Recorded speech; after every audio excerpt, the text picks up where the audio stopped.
Welcome back guys. Nandito tayo sa ating computer shop, TG1 Gaming. Ayan, naglilinis ako guys sa ating computer shop. Kasi nag-setup ako guys. Guys, nakabili na tayo ng isang PC. Nabili lang natin sa ating kaibigan o tropa. Nabili lang natin siya ng mura lang, worth 21,000. Pero solid, para sa akin solid na yung pagkabili niya. Kaya no, sinesetup lang natin sa ating PCnet. Ayan, pakita ko sa inyo guys. Ito guys. Ayan.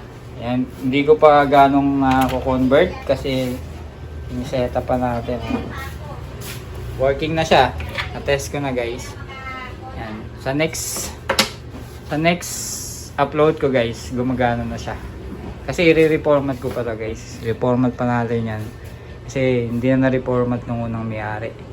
Kaya ako na mag-reformat. Na-test ko na. Nakalimutan ko na kung paano mag-operate ng PCnet, pero okay na, working na.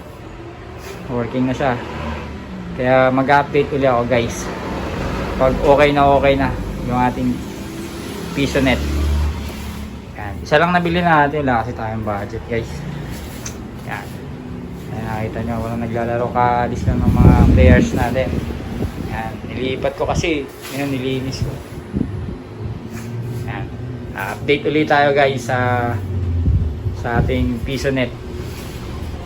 Okay, maraming salamat guys.